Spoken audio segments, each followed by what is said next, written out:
नमस्कार, राधे कृष्ण दोस्तों, आप सभी का स्वागत है मेरे यूट्यूब चैनल प्रभु भक्ति में। और जैसा कि हम सबको पता है, ज्येष्ठ मास प्रारंभ हो गया है और ज्येष्ठ मास महात्म्य में हमने शुरू की है शिव पुराण की श्रृंखला। इसमें बहुत सारे अध्याय हैं और बहुत ही सुंदर कथाएं हैं हर अध्याय में, और शिव पुराण की महिमा का भी वर्णन किया गया है।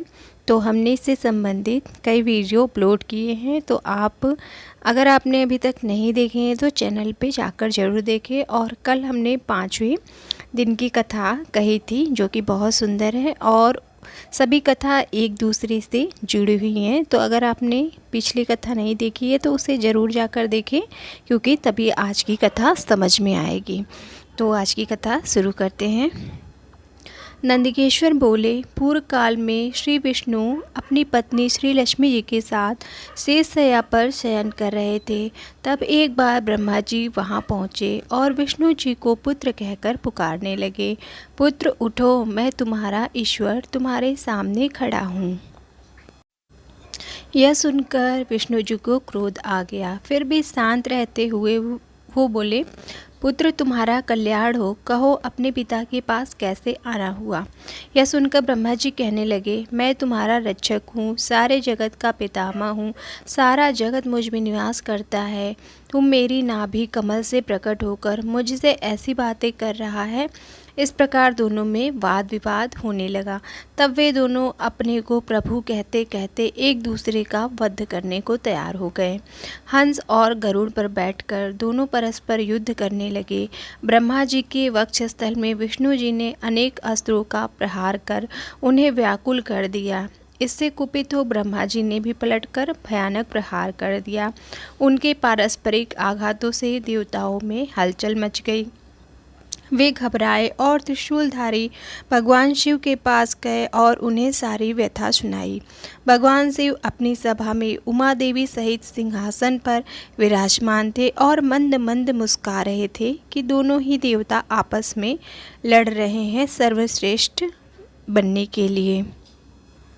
महादेव जी बोले, पुत्रों, मैं जानता हूँ कि तुम ब्रह्मा और विष्णु के परस्पर युद्ध से बहुत ही दुखी हो, पर तुम डरो मत, मैं अपने गढ़ों के साथ तुम्हारे साथ चलता हूँ। तब भगवान शिव अपने नंदी पर आरूढ़ हो देवताओं सहित युद्ध स्थल की ओर चल दिए। वहाँ छिपकर वे ब्रह्मा विष्णु के युद्ध को देखने लगे। जब उन्हें यह ज्ञात हुआ कि वे दोनों एक दूसरे को मारने की इच्छा से माहेश्वर और पाशुपात अस्त्रों का प्रयोग करने जा रहे हैं, तो वे युद्ध को शांत करने के लिए महाअग्नि के तुल्य एक स्तंभ रूप में ब्रह्मा और विष्णु के मध्य खड़े हो गए।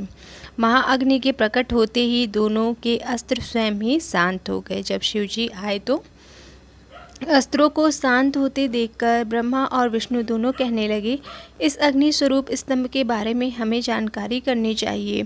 दोनों ने उसकी परीक्षा लेने का निर्णय लिया। भगवान विष्णु ने सूकर रूप धारण किया और उसको देखने के लिए नीचे धरती में चल दिए।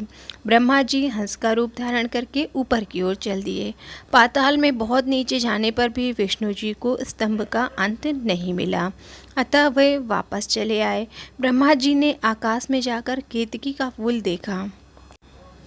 वे उस फूल को लेकर विष्णु जी के पास गए। विष्णु जी ने उनके चरण पकड़ लिए।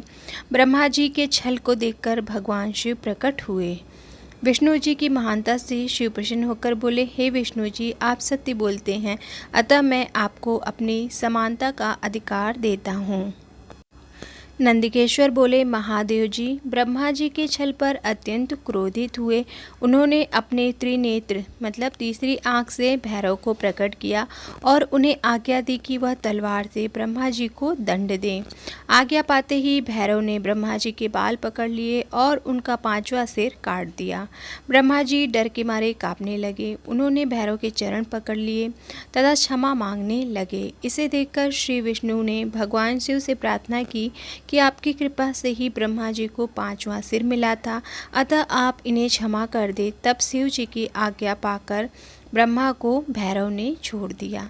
शिव जी ने कहा, तुमने प्रतिष्ठा और ईश्वरत्व को दिखाने के लिए छल किया है, इसलिए मैं तुम्हें शाप देता हूँ कि तुम सत्कार, स्थान व उत्सव से विहीन रहोगे। ब्रह्मा जी को अपनी गलती का पछतावा हो चुका था। उन्होंने भगवान शिव के चरण पकड़कर क्षमा मांगी और निवेदन किया कि वे उनका 5वां सिर पुनः प्रदान करें। महादेव जी ने कहा, जगत की स्थिति को बिगड़ने से बचाने के लिए पापी को दंड देना आवश्यक होता है ताकि लोक मर्यादा बनी रहे। मैं तुम्हें वरदान देता हूँ कि तुम गणों के आचार्य कहलाओगे और तुम्हारे बिना यज्ञ पूर्ण नहीं होंगे। फिर उन्होंने केतकी के पुष्प से कहा, अरे दुष्ट केतकी पुष्प, अब तुम मेरी पूजा के अयोग्य रहोगे। तब केतकी पुष्प बहुत दुखी हुआ और उनके चरणों में गिरकर माफ़ी मांगने लगा। तब महादेव जी ने कहा, मेरा वचन तो झूठा नहीं हो सकता, इसलिए तू मेरे भक्तों के योग्य होगा। इस प्रकार तेरा जन्म सफल हो जाएगा। नंदिकेश्वर कहते हैं, ब्रह्मा और विष्णु भगवान शिव को प्रणाम कर चुपचाप उनके दाएं बाएं भाग में खड़े हो गए। उन्होंने पूजनीय महादेव जी को श्रेष्ठ आसन पर बिठाकर पवित्र वस्तुओं से उनका पूजन किया। दीर्घकाल तक स्थिर रहने वाली वस्तुओं का पुष्प वस्तु तथा अल्पकाल तक टिकने वाली वस्तु को प्राकृतिक वस्तु कहते हैं। हार, नुपुर, कियूर, किरीट, मणिमय कुंडल, यज्ञोपवीत, उत्तरीय वस्त्र, पुष्पमाला, रेशमी वस्त्र, हार, मुद्रिका, पुष्प, तांबुल, कपूर, चंदन एवं अगरू का अनुलेप, धूप, दीप, श्वेत छत्र, व्यंजन, ध्वजा, चवर तथा अनेक दिव्य उपहारों द्वारा जिनका वैभव वाणी और मन की पहुँच से परे था, जो केवल परमात्मा के योग्य थे, उनसे ब्रह्मा और विष्णु ने अपने स्वामी माहेश्वर का पूजन किया। इससे प्रसन्न होकर भगवान शिव ने दोनों देवताओं को मुस्कुराकर कहा, पुत्रों, आज तुम्हारे द्वारा की गई पूजा से मैं बहुत ही प्रसन्न हूँ। इसी कारण यह दिन परम पवित्र और महान होगा। यह तिथि शिवरात्रि के नाम से प्रसिद्ध होगी और मुझे परम प्रिय होगी। इस दिन जो मनुष्य मेरे लिंग अर्थात निराकार रूप की या मेरी मूर्ति अर्थात साकार रूप की दिन रात निराहार रहकर अपनी शक्ति के अनुसार निश्चल भाव से यथोचित पूजा करेगा, वह मेरा परम प्रिय भक्त होगा।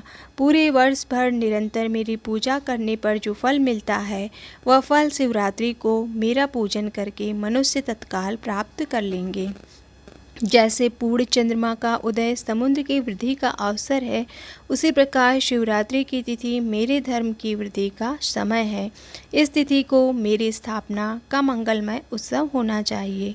मैं मार्गशीर्ष मास में आद्रा नक्षत्र से युक्त पूर्णमासी या प्रतिपदा को ज्योतिर्मय स्तंभ के रूप में प्रकट हुआ था। इस दिन जो भी मनुष्य पार्वती सहित मेरा दर्शन करता है अथवा मेरी मूर्ति या लिंग की झांकी निकालता है, वह मेरे लिए कार्तिकेय से भी अधिक प्रिय है।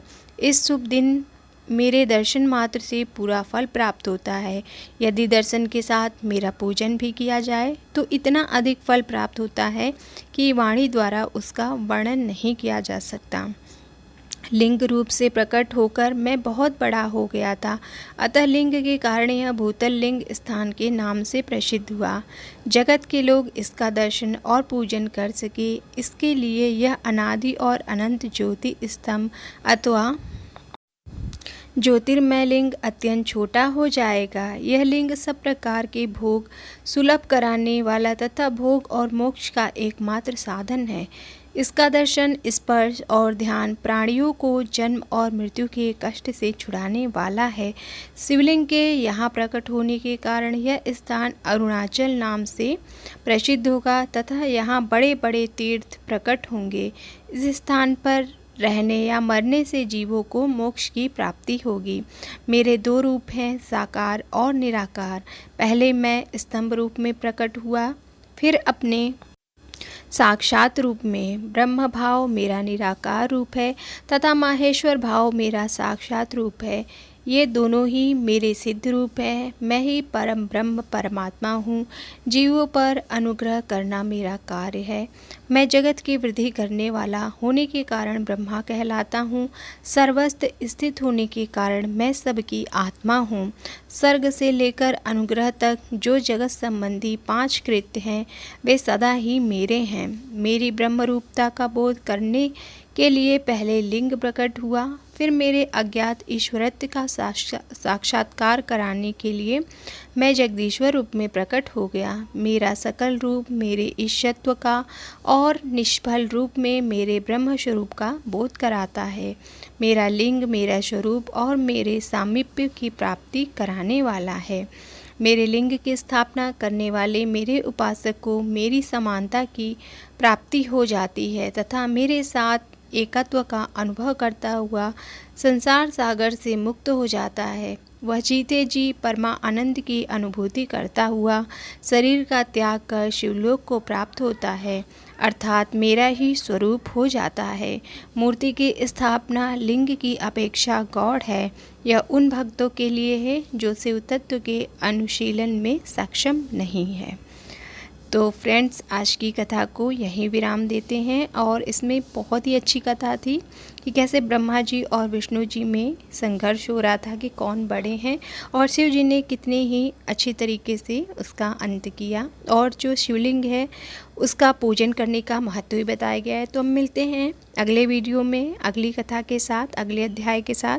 तब तक के लिए राधे राधे। और वीडियो अच्छी लगी हो तो लाइक ज़रूर कर दीजिएगा, और चैनल पे नए हैं तो चैनल को सब्सक्राइब लाइक शेयर करिएगा। राधे राधे।